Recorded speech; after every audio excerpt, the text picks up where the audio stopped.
खट्टी मीठी कहानियाँ। वमन की झोपड़ी। वमन सुबह सुबह पूजा करने के लिए निकल रहे हैं। आंगन के सामने एक रिक्शा आकर रुकती है। अरे इतने सुबह सुबह कौन आया है? एक विधवा लड़की उस रिक्शा से उतरती है। अरे ये क्या बेटी, तुम इतनी सुबह सुबह कहाँ से आ रही हो? जी ससुराल से। अरे ये क्या, तुम अकेली क्यों आई हो? तुम्हारे साथ कोई नहीं आया? नहीं पिताजी। क्यों? उन्होंने मुझे घर से निकाल दिया है और कहा है कि वे और कभी भी मेरा चेहरा देखना नहीं चाहते। ये तुम क्या कह रही हो बेटी? अरे नहीं, ये क्या अन्याय है। जाओ बेटी, अंदर जाकर बैठो, जरा हाथ पैर धो लो, घोट देकर चाय बनाओ और पियो। मैं मंदिर में पूजा करके अभी आता हूँ। वमन चले जाते हैं। बेटी पिताजी को जाते हुए देखती है, फिर अंदर चली जाती है। वमन पूजा की तैयारी कर रहे हैं और मन ही मन में कह रहे हैं, हे माँ, सारा जीवन मैंने आपकी सेवा की है। आपके चरणों में फूल चढ़ाए बिना मैंने कभी भी एक बूंद जल तक ग्रहण नहीं किया, और आज मुझे ये दिन देखना पड़ा। माँ, मेरी जान से प्यारी बेटी के जीवन में ये अन्याय कैसा है माँ? आपके अलावा तो वैसे भी मेरा कोई नहीं है माँ। हमें बचा लो माँ, रक्षा करो, हमारी रक्षा करो। माँ के मौत के 2 साल पहले बेटी की शादी पड़ोस के गांव में जतिन के साथ हुई थी। शादी के कुछ साल बाद ही जतिन को एक लाइलाज बीमारी ने घेर लिया। उस बीमारी ने उसे ऐसी स्थिति में पहुंचा दिया कि 1 वर्ष के भीतर ही उसकी मृत्यु हो गई, और पति की मृत्यु के बाद ससुराल में उसका जीना दुश्वार हो गया। कुछ दिन बीत जाने के बाद एक दिन विधवा जया घर साफ कर रही है। ननद आती है। अरे और थोड़ा होता तो मैं तो गिर ही जाती। माँ, ओ माँ। सास आती है। ये सब क्या है माँ? आपकी बहू क्या चाहती है कि हम सब अपने हाथ पैर तुड़वा कर बैठे रहे? हाँ, यही तो ये चाहती है कि हम सब बिस्तर पर पड़े रहें और ये इस घर पर राज करे। हाँ माँ, बिल्कुल ठीक कहा तुमने। अरे इसी मकसद से तो कि हमारे भैया को खा गई। सच कहा बेटी तूने। मुझे तो पता नहीं था कि एक ब्राह्मण के घर पर एक ऐसी मनहूस लड़की जन्म ले सकती है। माँ, आपको जो मन करे आप मुझे कह सकती हैं, लेकिन मेरे पिताजी के बारे में कुछ भी मत कहिएगा। नहीं नहीं बेटी, हम किसी को कुछ नहीं कहेंगे। तुम्हारे पिताजी को क्या, तुम्हारे पूरे खानदान में किसी को कुछ नहीं कहेंगे। ये सब तो मेरी ही फूटी किस्मत का नतीजा है, वरना क्या हमें ऐसे दिन देखने को मिलते। लेकिन माँ, इसमें मेरी क्या गलती है बताइए? आपके बेटे नहीं तो। मेरे बेटे को किस हक से तू दोष देती है? हाँ, निकल जाओ मेरे घर से। रिमी, इसे धक्के मारकर इस घर से निकाल दो। ननद धक्के मारकर जया को घर से निकाल देती है। खबरदार, अगर अपना मनहूस चेहरा कभी मुझे दिखाया तो रिमी, उसकी एक साड़ी और ब्लाउज भी फेंक दे, और साथ में कुछ पैसे भी। माँ मैं कहाँ जाऊंगी? मुझे इस तरह घर से मत निकालिए माँ। अरे तुझे जिस जहन्नम में जाना है जा। ननद एक पोटली फेंक देती है। सास और ननद दरवाजा बंद करके चली जाती है। पुजारी का घर। हम देखते हैं कि जया अपने घर पे बैठकर रो रही है। सामने उसके पिताजी बैठे हैं। मत रो बेटी, देखना सब ठीक हो जाएगा। भगवान हमारे साथ है ना, वो हमारी जिंदगी में वापस सुख जरूर लाएंगे। मत रो, तेरा रोना मुझसे और बर्दाश्त नहीं होता। अपनी बेटी का रोना पिताजी से देखा नहीं गया। वो दिन रात भगवान के सामने प्रार्थना करते थे। कुछ दिन बाद लेकिन अपनी बेटी की चिंता में वमन जी बीमार हो जाते हैं। कुछ दिनों बाद एक दिन सुबह वमन लेटे लेटे खांस रहे हैं। बेटी सामने बैठकर उनके माथे पर गीला कपड़ा रख रही है। अब कैसा लग रहा है पिताजी? बुखार तो कम नहीं हो रहा। चिंता मत कीजिए पिताजी, डॉक्टर साहब तो दवाई देकर गए हैं। बस थोड़ा रुक जाइए, फिर आप बिल्कुल स्वस्थ हो जाएंगे। मुझे खुद की चिंता नहीं है बेटी, लेकिन इस गांव में कोई और ब्राह्मण नहीं है, तो मंदिर में पूजा कौन करेगा? भगवान बिना पूजा के रहेंगे? हाय रे मेरी किस्मत, मेरे बीमार होने के कारण मंदिर में पूजा बंद हो जाएगा। आप चिंता मत कीजिए पिताजी, जरूरत पड़ने पर मैं जाऊंगी मंदिर पूजा करने। मेरी शादी भी तो एक ब्राह्मण के घर ही हुई थी ना पिताजी, तो चिंता किस बात की है? हाँ, वही सही रहेगा। कल अगर मेरा बुखार कम नहीं हुआ तो तुम चली जाना। अगर भगवान को तुम्हारे हाथों ही पूजा स्वीकार करना है तो वही सही। हे प्रभु, मेरी बेटी की खुशियां उसे लौटा देना प्रभु। जया हाथ में फूल लिए मंदिर की तरफ जा रही है। ए जया, कहाँ जा रही है रे? दरअसल पिताजी की तबीयत कुछ ठीक नहीं है, इसलिए मैं जा रही हूँ मंदिर में पूजा करने। हैं? ये क्या, तू लड़की होकर मंदिर में पूजा करेगी? तो और क्या करूँ बुआ, भगवान को पूजा किए बिना तो नहीं रह सकते हैं ना। चलती हूँ। जया चली जाती है। छी छी छी छी छी छी छी, ये सब आखिर हो क्या रहा है? ये लड़की मंदिर में पूजा करेगी? नहीं नहीं, हम तो ये होने नहीं दे सकते। जया मंदिर का दरवाजा खोलती है, फिर पानी लाकर मंदिर के प्रांगण को धोती है। तभी बुआ के साथ 2-3 लोग आते हैं। ये सब बंद करो, बंद करो।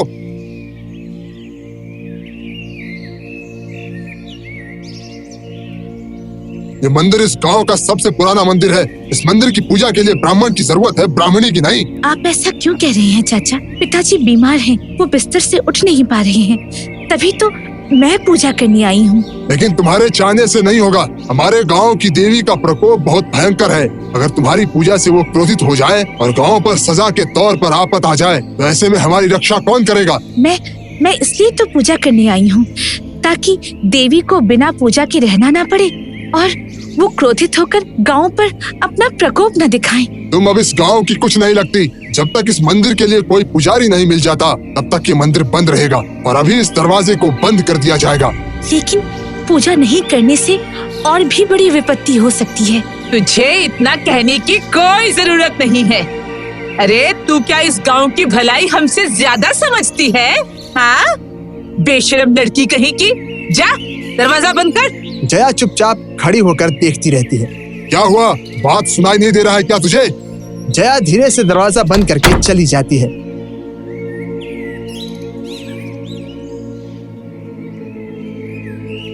बंद दरवाजे से देखते हैं कि देवी की आंखें जैसे जल रही हैं। देवी बिना पूजा के रहेगी? जया ये मानने के लिए तैयार नहीं है। अपने पिताजी से अनुमति लेकर वो ये सिद्धांत लेती है कि अब रात को जब सब सो जाएंगे तब वो मंदिर में जाकर देवी की पूजा करेगी और वो ऐसे पूजा करना शुरू करती है। धीमी कदम से जया निकल रही है, हाथ में पूजा की थाली। वो आगे बढ़ती जा रही है। अंधेरे रास्ते में से वो चलती जा रही है। मंदिर के सामने जाती है, दरवाजा खोलती है और दिया जलाती है। हे माँ, मुझे माफ कर दीजिए। मुझसे बहुत बड़ी भूल हो सकती है। मुझे ना तो कोई मंत्र आते हैं और ना कोई पूजा पाठ के नियम। आप अपनी इस बेटी के हाथों पूजा स्वीकार कीजिए माँ। दिए के प्रकाश से दिखाई देता है कि देवी की आंखों में एक अद्भुत रोशनी है जिसमें आनंद और माया की भावना झलकती है। इसी तरह हर रात जया चुपके से आकर मंदिर में पूजा करके जाती है। एक दिन गणपत चाचा मुकुंद ब्राह्मण को लेकर आते हैं। आज से यही मंदिर में पूजा करेंगे। ब्राह्मण मंदिर के अंदर जाकर चौंक जाता है। अरे वाह, इतने दिन बंद होने के बावजूद ये मंदिर बिल्कुल चकाचक लग रहा है। अगरबत्ती की खुशबू आ रही है जैसे सारी रात अगरबत्ती जल रही थी या कोई पूजा करके गया है। अद्भुत। क्या देख रहे हो? नहीं, कुछ नहीं। तो फिर मुकुंद तुम अपनी पूजा शुरू करो, मैं चलता हूँ। जी ठीक है।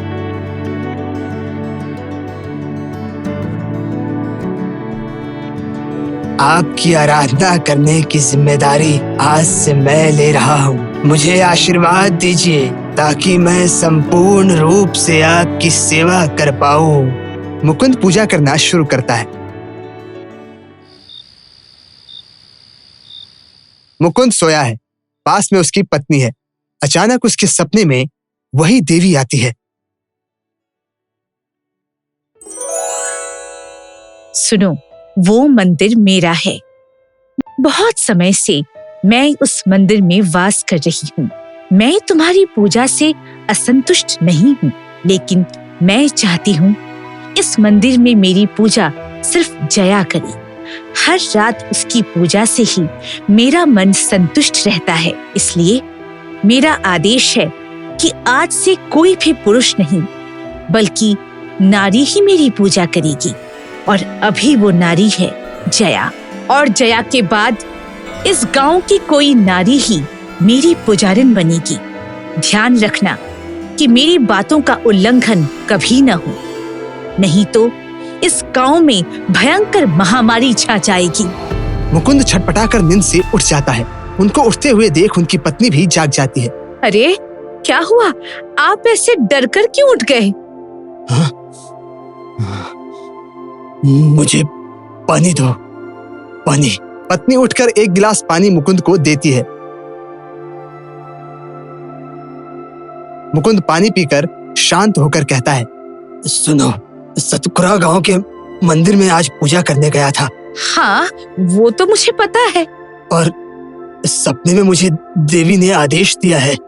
ये क्या कह रहे हैं आप? हाँ, अरे देवी चाहती हैं कि उनकी पूजा मैं नहीं, उनकी गांव की बेटी जया करे। और आगे से उनकी यही इच्छा है कि उस मंदिर में सिर्फ उस गांव की नारियां ही पूजा करेंगी, कोई पुरुष नहीं, नहीं तो उस गांव में भयंकर महामारी छा जाएगी। अरे ये कैसे?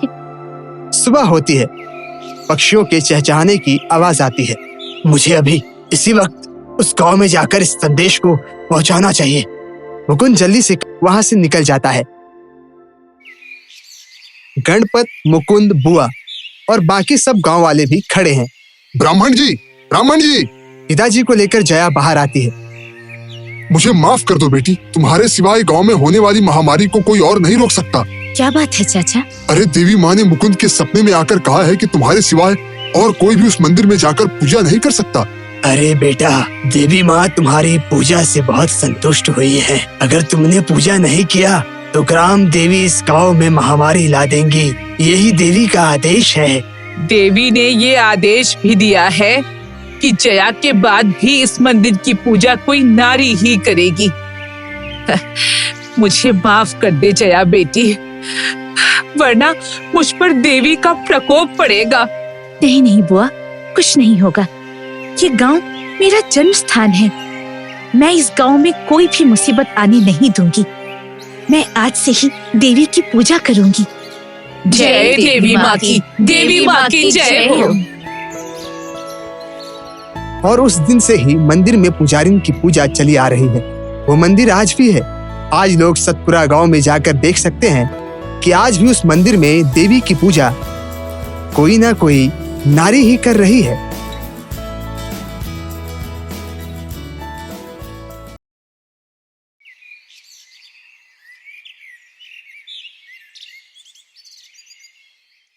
चाय कब मिलेगी बड़ी बहू? देखिए, क्या पता किसी के साथ कब पे लड़ा रही होगी। क्या हुआ बड़ी बहू? ला रही हूँ माँ। मेरा फल खाने का समय जा रहा है। ला रही हूँ माँ। अरे लाई तो हूँ छोटी, सेब और संतरे। ये क्या, आप काट कर नहीं लाई दीदी? देख रही है ना माँ, काम में आजकल इनका ध्यान ही नहीं रहता। मुझे वक्त ही नहीं मिला। हाँ, मेरे ही काम के वक्त तो आपको वक्त नहीं मिलता है ना दीदी? जा बड़ी बहू, छोटी बहू के लिए सारे फल को काट कर ले आ। जा, लाती हूँ माँ।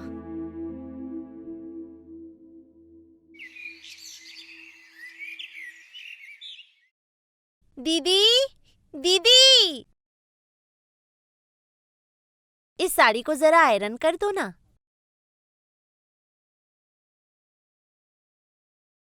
कहीं जा रही है क्या छोटी? हाँ, मैं और माँ जरा मार्केटिंग करने जा रहे हैं और मुझे कुछ कॉस्मेटिक्स भी खरीदने हैं। तुम्हारे लिए गोरी होने का क्रीम ले आऊं क्या? नहीं छोटी, मैं ऐसे ही ठीक हूँ। अच्छा दीदी, तुम्हारा नाम ज्योति किसने रखा? मेरी माँ ने। सिर्फ नाम में ही ज्योति है, तुम्हारे रंग से तो लगता है कि तुम अंधकार में हो। तुम्हारा नाम रात होता तो ज्यादा अच्छा होता।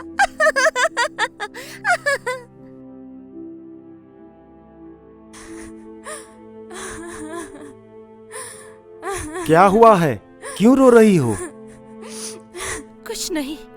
अरे बताओ भी। आज छोटी ने मेरी माँ के दिए हुए नाम का अपमान किया। कहा कि मेरा नाम रात होता तो अच्छा होता।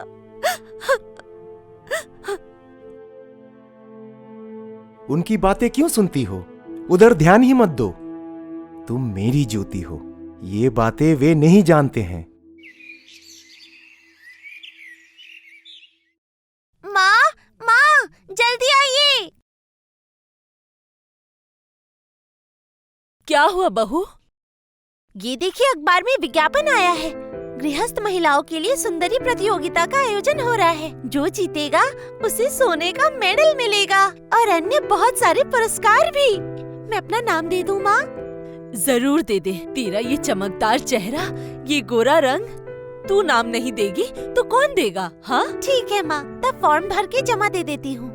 हाँ हाँ, दे दे दे दे।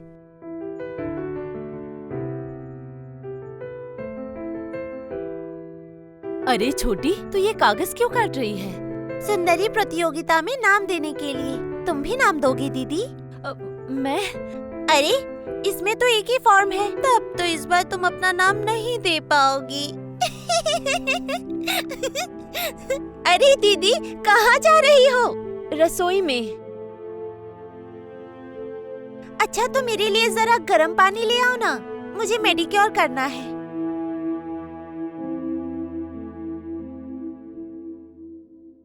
मैं सुंदरी प्रतियोगिता में अपना नाम देना चाहती हूँ। सारी सुंदर सुंदर गोरी गोरी लड़कियां वहां पर भाग लेंगी, लेकिन तुम तो सांवली हो। तो क्या हुआ? सुंदरता गोरा या काला नहीं देखता। ये तुम्हारी गलत फहमी है।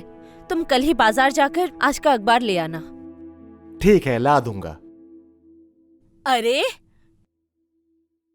तू इस वक्त कहाँ जा रहा है? तुम्हारा बहू का फॉर्म जमा दे करके आता हूँ। अरे भैया, तो आपको जाने की जरूरत क्या है? मैं तो जाऊंगी ही। मेरा फॉर्म जो जमा देना है एक साथ ही दे दूंगी। दीजिए मुझे।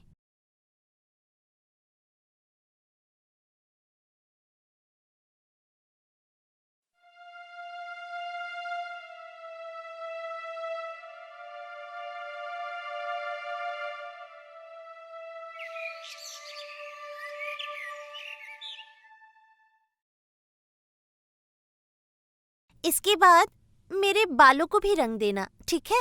अच्छा, मुझे इस कंपटीशन में फर्स्ट आना ही होगा। तुम जरूर आओगी।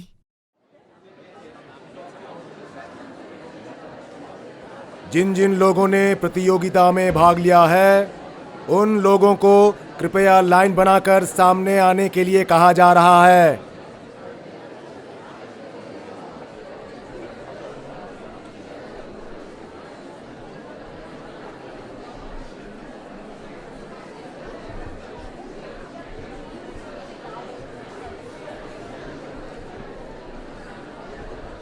तुम्हारा नाम तो लिया ही नहीं जाएगा। मेरा नाम ज्योति राय है। नहीं, ज्योति राय नाम करके तो कोई लड़की नहीं है। अगला। ये क्या? मेरा नाम क्यों नहीं है? वो मुझे कैसे पता होगा? अगली प्रतियोगी सामने आए। क्या हुआ दीदी? ये कह रही कि मेरा नाम नहीं है। अरे अब क्या होगा? ये तो बहुत बुरी बात है।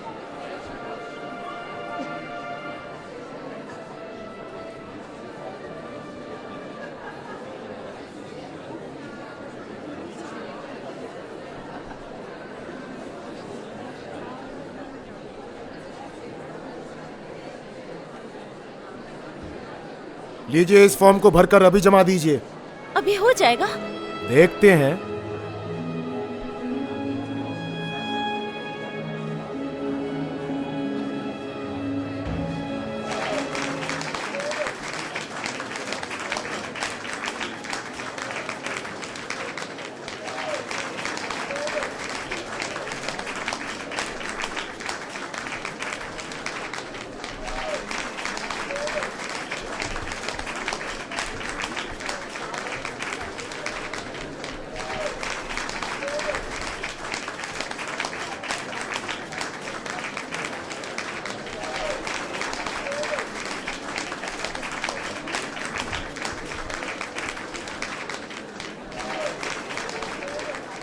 आज की हमारी आखिरी प्रतियोगी ज्योति राय।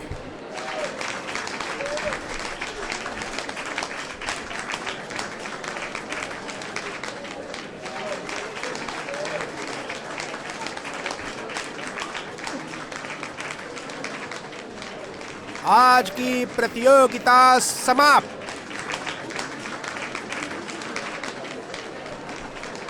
परिणाम आ चुका है और प्रथम हुई है ज्योति राय।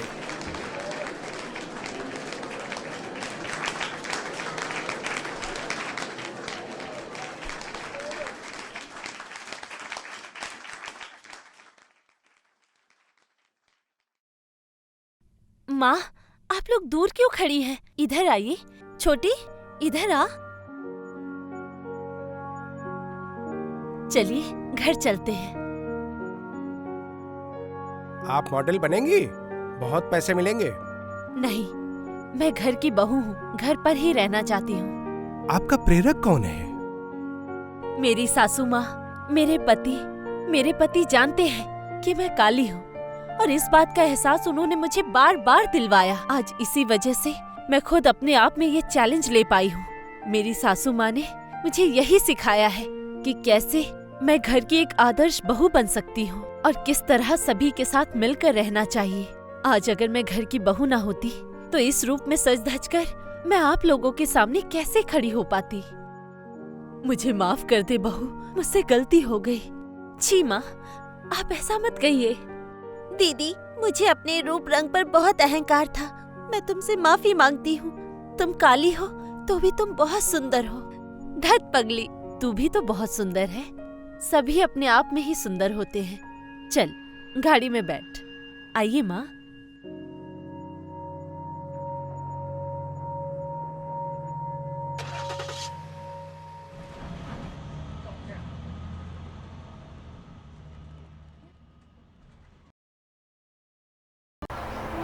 सुभद्रा के पति का अच्छा व्यवसाय है। घर में किसी भी प्रकार की कोई कमी नहीं है। अपनी पढ़ाई पूरी करने के बाद अब उसका इकलौता बेटा राजीव भी पिता के साथ अपने बिजनेस का काम देख रहा है। राजीव की ब्याह की उम्र हो गई है, लेकिन उसकी माँ सुभद्रा को कोई लड़की पसंद ही नहीं आती। सुभद्रा का अरमान है कि वह एक सुंदर, सुशील और अच्छा कमाने वाली लड़की से ही अपने बेटे राजीव की शादी करे। एक दिन सुभद्रा की सहेली किरण उसके घर आती है। अरे सुभद्रा, कैसी हो बहन? बहुत दिन से मिलना नहीं हुआ, तो सोचा आज तुम्हारी खैरियत पूछती चलूं। वैसे तो सब कुछ कुशल मंगल है बहन, बस मेरे राजीव के लिए अच्छी लड़की मिल जाए तो मेरे सर से घर की जिम्मेदारी कम हो। तुम्हारा राजीव पढ़ा लिखा सर्वगुण संपन्न है, उसे भला लड़कियों की कमी कब से होने लगी? तुम एक रिश्ता ढूंढोगी तो 10 पाओगी। वो तो तुम सही कहती हो, लेकिन मुझे अपनी ही बिरादरी की लड़की चाहिए जो अच्छा कमाती हो और मेरे बेटे के साथ कदम से कदम मिलाकर चल सके। अच्छा, है तो एक लड़की, नाम नैना है, डिग्री कॉलेज में प्रोफेसर है, संपन्न परिवार की लड़की है, दिखने में भी अच्छी ही है। तुम कहो तो बात चलाऊं?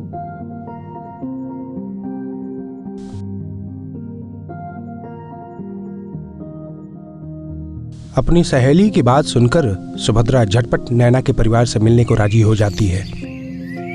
नैना के पिता भी बेटी के लिए सुयोग्य वर तलाश रहे थे, इसलिए नैना और राजीव की चट मंगनी और पट शादी हो जाती है। शादी के बाद नैना बेटा, सुबह 5 बजे मैं और तुम्हारे ससुर जी चाय पीते हैं, उसके बाद 8 बजे तक नाश्ता करवा के तुम आराम से अपने कॉलेज जा सकती हो। क्या कहा? सुबह 5 बजे? लेकिन इतनी सुबह आप लोग क्यों उठ जाते हैं माँ जी? मैं तो 7 बजे से पहले कभी नहीं उठती। फिर रात में मुझे लेक्चर भी तो तैयार करना होता है, तो सोने में लेट हो जाता है। माफ कीजिएगा, इतनी सुबह तो मैं नहीं उठ पाऊंगी। आप एक काम कीजिए, एक कुक रख लीजिए, काम आसान हो जाएगा। क्या कहा? अब इस घर में चाय के लिए भी कुक रखना पड़ेगा? अरे 4 लोगों का खाना बनाने में समय ही कितना लगता है। मैं साफ बताए दे रही हूँ, मेरे घर में ना आज तक कोई कुक आया है ना आगे आएगा। तो फिर खाना कौन बनाता था? मैंने इतने साल अपने हाथों से बनाकर ही सबको खिलाया है। तो ठीक है फिर, जैसी आपकी मर्जी। अगले दिन सुबह नैना सुबह 7 बजे उठी और नहाकर रसोई में आ गई। माँ जी, जल्दी से मेरा टिफिन पैक कर दीजिए, मैं तैयार होकर आती हूँ। मुझे 8 बजे तक कॉलेज के लिए निकलना पड़ता है। क्या कहा महारानी? मैं तुम्हें नाश्ता बनाकर दूंगी तो तुम दफ्तर जाओगी? अरे मैं कहती हूँ, बहू क्या मैं फोड़े पर घिसने को लाई थी जो सब काम मुझे ही करने हैं? लेकिन माँ जी, आपने ही तो कहा कि आपको कुक के हाथ का खाना नहीं खाना, और मैं तो इतनी सुबह उठकर रसोई नहीं संभाल पाऊंगी।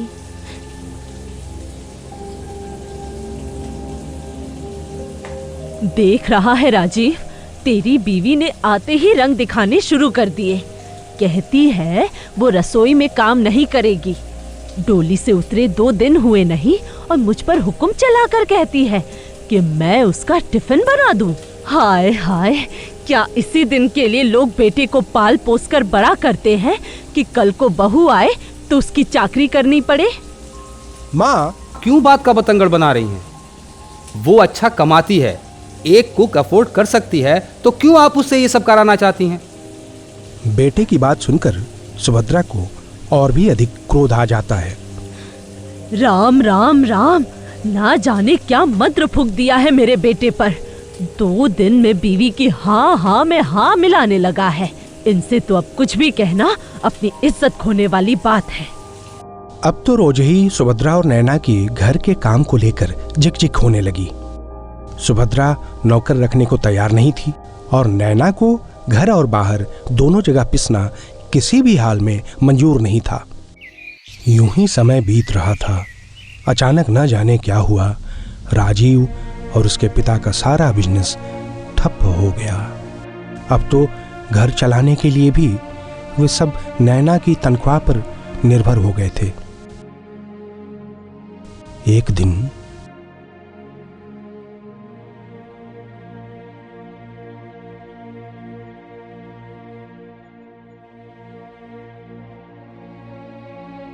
माँ जी, ये कैसा खाना बनाया है आपने? मैं देख रही हूँ आजकल आप रोज बस दाल रोटी ही बनाती हैं। मुझसे ऐसा खाना नहीं खाया जाएगा। देख बहू, मैं भी कोई इस घर की नौकरानी नहीं हूँ। पका पकाया मिल रहा है, चुप लगाकर खाती रह। वैसे भी घर में रुपयों की किल्लत हो गई है। ये भी कोई बात हुई भला? मैं पूरे दिन काम करके घर लौटती हूँ, इतनी अच्छी तनख्वाह मिल रही है मुझे। क्या 2 वक्त का ढंग का खाना मांगना भी अब इस घर में गुनाह है? छोटी सी बात को लेकर आज फिर दोनों सास बहू में तू मैं शुरू हो गई थी। जब से व्यापार में घाटा हुआ था, ये तू मैं कुछ ज्यादा ही बढ़ गई थी। एक दिन नैना अपनी सास सुभद्रा से कहती है, देखिए माँ जी, अब मैं इस रोज रोज की चिक-चिक से परेशान हो गई हूँ। घर में अपनी पूरी तनख्वाह लुटाने के बाद भी ना तो ढंग का भोजन मिलता है, ना सुकून के 2 पल नसीब होते हैं। ऊपर से आप हर समय ताना देती हैं कि सारा काम आप करती हैं। आप घर पर रहती हैं तो घर का काम भी तो आप ही संभालेंगी ना। खैर, मैं अब इन सब से मुक्ति चाहती हूँ। मैं चाहती हूँ कि हम बंटवारा कर लें। अच्छा, तू कल की आई लड़की मुझे सिखाएगी? क्या कहा तूने? बंटवारा चाहिए?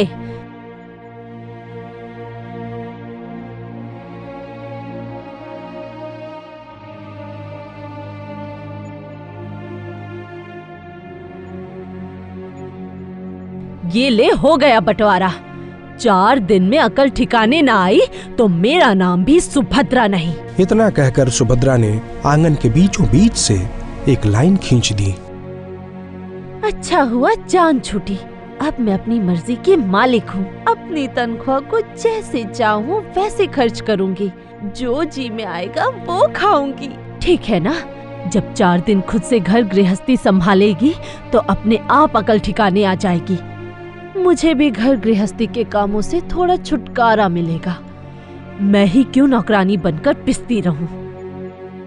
ऐसा सोचकर दोनों मन ही मन बहुत खुश होती हैं और अपनी अपनी गृहस्थी सजाने लगती हैं। नैना और सुभद्रा अब अलग अलग भोजन पकाती हैं। वो एक दूसरे से बात भी नहीं करती हैं। इसीलिए राजीव भी अब माँ की ओर नहीं जाता है।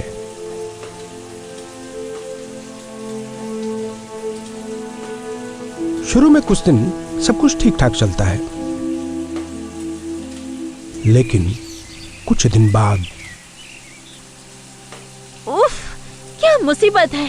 सुबह सुबह उठो, पहले घर के काम करो, फिर खाना बनाओ, उसके बाद जॉब पर जाओ। काम करके मेरा तो जीवन ही नर्क बन गया है। सोचा था एक नौकरानी रखकर खूब मजे से रहूंगी, लेकिन ये काम वाली तो कोई सही से काम ही नहीं करती। माँ जी थी तो मुझे कभी भी घर गृहस्थी के कामों की चिंता ही नहीं करनी पड़ी। माना कि माँ जी जुबान की थोड़ी तेज है, लेकिन फिर भी उन्होंने कभी कोई कसर नहीं छोड़ी। वो कितने अच्छे से सबको संभाल लेती थी। इस तरह बहू को अब अपनी सास की हर छोटी बड़ी बात याद आने लगी थी और साथ में रहने का अर्थ भी समझ आ रहा था। दूसरी ओर अरे आग लगे मेरी जुबान को। ना जाने मैंने क्या उल्टा पुल्टा बोल दिया, जिसे सुनकर बहू मुझसे अलग हो गई।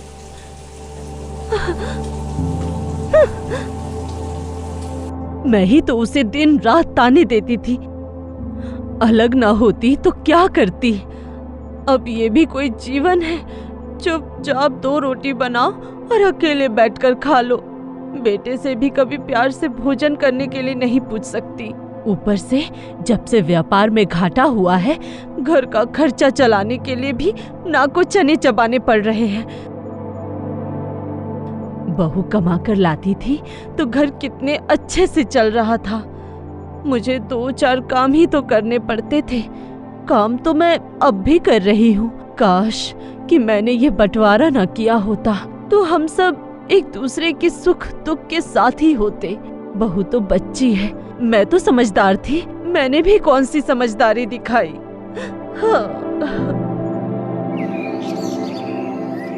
ऐसा सोचकर दोनों सास बहू उस बंटवारे की लकीर के पास खड़ी होकर एक दूसरे को निहार रही हैं। क्या बात है, तेरी तबीयत खराब है क्या? इतना चेहरा क्यों उतरा हुआ है? खाना सही से नहीं खाती? हाँ, अब कोई खिलाता नहीं, कोई पूछने वाला नहीं कि एक रोटी और खा ले। सुन,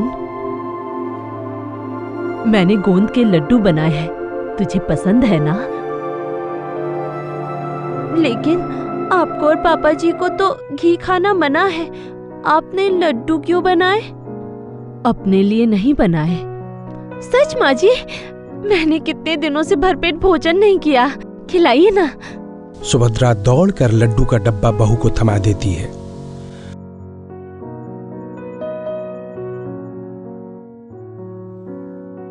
वह भी खुशी खुशी लड्डू खाने लगती है। माँ जी, मुझे आपकी बहुत याद आती है। मुझे माफ कर दीजिए। क्या हम ये बंटवारा भूलकर फिर से साथ रह सकते हैं? हाँ बेटा, क्यों नहीं। माँ अपने बच्चों से अलग होकर कभी खुश होती है क्या? माँ जी की बात सुनकर बहू उनके गले लग जाती है। मुझे माफ कर दीजिए माँ जी। अब से मैं जितना हो सके आपकी मदद करने की कोशिश करूंगी। मैं भी तुझे कभी ताने नहीं दूंगी बहू। मैं समझती हूँ तू भी दिन भर काम करके थक कर आती है। और हाँ, एक काम वाली भी लगा लेंगे। थोड़े काम कम हो जाएंगे तो झगड़े की गुंजाइश भी कम रहेगी। सुभद्रा और नैना को सामंजस्य और संतुलन का अर्थ समझ आ गया था। उस दिन के बाद सास बहू की फिर कभी लड़ाई नहीं हुई। हाँ, छोटी मोटी नोक झोंक तो अभी भी होती रहती है, क्योंकि रिश्तों में प्यार का जायका बना रहे इसके लिए कभी खट्टा, कभी मीठा, कभी तीखा स्वाद आना भी तो जरूरी होता है ना। अमन और मीनू की शादी को 25 साल होने वाले थे और 25 साल से अमन और मीनू अकेले ही पूरा घर संभालते थे।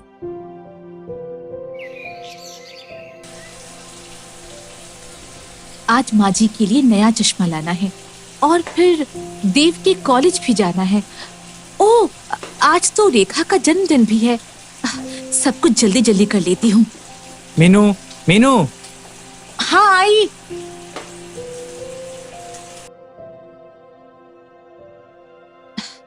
जी, क्या हुआ? मैंने कल ही तुमसे कहा था कि मेरे इस शर्ट का बटन लगा देना, और तुम देव के कॉलेज क्यों नहीं गई? कल उसके टीचर दुकान में आए थे। वो मैं आज ही जाने वाली थी। तुम तो बस रहने ही दो, मैं ही चला जाऊंगा। तुम्हें तुम्हारे अपने कामों और बहानों से फुर्सत मिले तब ना जाओगी।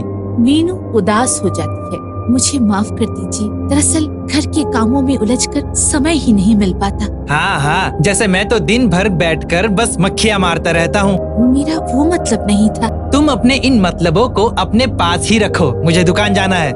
मीनू और अमन में बहस हो ही रही थी कि तभी अमन की माँ माया के गिरने की आवाज आई और मीनू दौड़ती हुई गई। क्या हुआ माँ जी? आप ठीक तो है ना? माँ, कुछ नहीं बेटा, वो मेरा चश्मा। मुझे माफ कर दीजिए माँ जी, मैं आज ही आपका नया चश्मा ले आऊंगी। तुम सारे दिन घर में आखिर करती क्या हो? माँ का एक नया चश्मा तक नहीं ला सकती? मैं आज ही ले आऊंगी, मैं आज ही जाने वाली थी। तुम्हारे बहानों की तो अब हद हो गई है मीनू। यह कहकर अमन गुस्से में दुकान चला जाता है कि तभी नंदिनी आकर मीनू से कहती है, जेठानी जी, आज ने इंटरव्यू के लिए जाना है। हाँ, मैं आ रही हूँ, अभी नाश्ता बना देती हूँ। मेरे लिए भी गट्टी की सब्जी बना दीजिएगा। ठीक है, मैं बना देती हूँ। मीनू सबके लिए नाश्ता बनाने लगती है। तभी अमन के पिता नरेन मीनू को आवाज लगाते हैं, अमन की बहू, वो मेरा चश्मा नहीं मिल रहा है। आई बाऊजी। मीनू नरेन का चश्मा ढूंढने जाती है। तब तक सारा नाश्ता जल जाता है।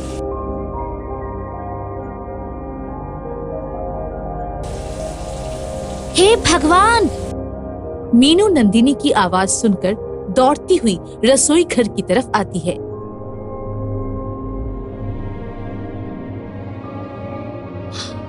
ये तो सब जल गया। मैं सब समझती हूँ जेठानी जी, आपने ये सब जानबूझकर किया है ताकि इन्हें लेट हो जाए और इन्हें नौकरी ही ना मिले और आप सब पर अकड़ दिखा सके कि सिर्फ आपके पति ही घर चलाते हैं। नहीं नंदिनी, राजेश मेरा छोटा भाई है, मैं ऐसा क्यों चाहूंगी भला? मुझे सब पता है भाभी, पूरा घर बस आपका और भैया का ही गुणगान करता है। ऐसा नहीं है नंदिनी, तुम गलत समझ रही हो। वहीं दूसरी ओर राजेश इंटरव्यू जाने के लिए अमन की दुकान पर पैसे मांगने जाता है। दुकान में ग्राहकों की बहुत भीड़ होती है। भैया, भैया जरा वो पैसे। अमन ग्राहकों को लेकर पहले ही परेशान होता है और गुस्से में राजेश पर भड़क जाता है। सुबह सुबह दुकानदारी के समय ही आ जाते हो दिमाग खराब करने। भैया, आप दुकान चलाते हो तो इस बात की अकड़ दिखाने की जरूरत नहीं है। ऐसा कहकर राजेश वहाँ से चला जाता है। अरे राजेश, सुन तो। थोड़ी ही देर बाद मीनू दुकान पर आती है। सुनिए, मुझे माँ जी का नया चश्मा लाना है, थोड़े पैसे। दुकान में कोई बिक्री ग्राहक है या नहीं, इससे कोई मतलब नहीं है। पैसे कोई पेड़ में नहीं उगते। अमन गुस्से में मीनू को कुछ पैसे निकाल कर दे देता है, पर वो आज रेखा का जन्मदिन भी है। तो मैं क्या करूं? हर रोज किसी न किसी का जन्मदिन होता ही रहता है। ये सब नंदिनी सुन लेती है। शाम को सब मिलकर राजेश और नंदिनी की बेटी रेखा का जन्मदिन मनाती हैं। मैं अपनी प्यारी सी गुड़िया के लिए फ्रॉक लाई हूँ। हमें आपका कोई भी तोहफा नहीं चाहिए, अब कल ही इसे वापस कर दीजिए। तुम ऐसा क्यों कह रही हो नंदिनी? आखिर बात क्या है? अमन भैया ने राजेश को तो पैसे देने से मना कर दिया और आपको पैसे दे दिए। भैया दुकान चलाते हैं, इसका मतलब ये नहीं है कि वो पैसों की अकड़ दिखाएंगे। मैंने कोई अकड़ नहीं दिखाई है भाई, वो तो ग्राहक ज्यादा थे इसीलिए। राजेश और नंदिनी गुस्सा होकर वहाँ से चले जाते हैं। बड़ी माँ, आप हमेशा मेरे लिए अच्छे और महंगे तोहफे लाती थी, तो इस बार सिर्फ ये फ्रॉक क्यों? मीनू के पास रेखा के इन सवालों का कोई जवाब नहीं था और रात के समय एक बार फिर अमन मीनू पर भड़क जाता है। जब तुम्हें पता था कि आज रेखा का जन्मदिन है तो तुम कुछ दिन पहले भी तो तोहफा ले सकती थी ना। वो दरअसल मुझे आज ही सुबह याद आया और जब मैंने दुकान पर आपसे कहा तो। दुकान में हजारों काम होते हैं, 1000 तरह के लोग मिलते हैं, कितना काम होता है तुम्हें पता भी है, लेकिन तुम्हारे पास तो बहानों के अलावा और कुछ भी नहीं है। तभी राजेश जोरों से आवाज लगाता है, भाभी, भाभी। हाँ आई। क्या बात है भाभी, आज तो आप सबको दूध देना भी भूल गई। ओह हाँ, वो तो मुझे याद ही नहीं रहा। पता नहीं आजकल आपका दिमाग कहाँ रहने लगा है। पता नहीं आप दोनों आखिर चाहते क्या हैं? न भैया किसी काम के लिए पैसे देते हैं और ना ही आप अपना कोई काम ढंग से करती हैं। मीनू को राजेश की कही बातों का बहुत बुरा लगता है और मीनू की सास माया भी राजेश और मीनू के बीच की सारी बातें सुन लेती है। अगली सुबह नंदिनी, मैंने मेरा, देव और तुम्हारे भैया का और माजी बाऊजी का नाश्ता बना दिया है। अब तुम्हें रेखा और राजेश को जो खाना है बना लो। आज के बाद मैं भी सिर्फ मेरा, मीनू और देव का ही खर्च उठाऊंगा। और हाँ राजेश, बाऊजी के पुराने दोस्त रामजी काका तुम्हें अपने यहाँ काम में रखना चाहते हैं। सारा काम हो गया है, अब मैं और माजी मिलकर आज से आसपास की सभी औरतों को सिलाई और बुनाई का काम सिखाएंगे। और मैं छोटे बच्चों को संगीत सिखाया करूँगा। नंदिनी, तुम्हें भी कुछ करना चाहिए, आजकल खर्चे कितने बढ़ गए हैं। तुम घर में ही कोई पार्लर क्यों नहीं खोल लेती, या फिर रेखा के स्कूल में भी पढ़ा सकती हो। अचानक से इस घर में ये उल्टी गंगा कैसे बहने लगी? अमन और मीनू का बदला व्यवहार सभी के लिए चौंकाने वाला था। तभी मीनू और माया ने एक दूसरे की ओर मुस्कुराते हुए देखा। कल रात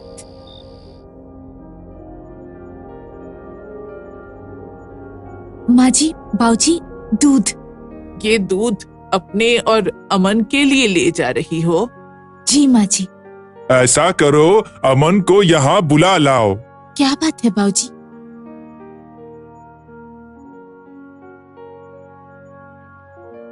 मीनू और अमन डरते डरते जाते हैं।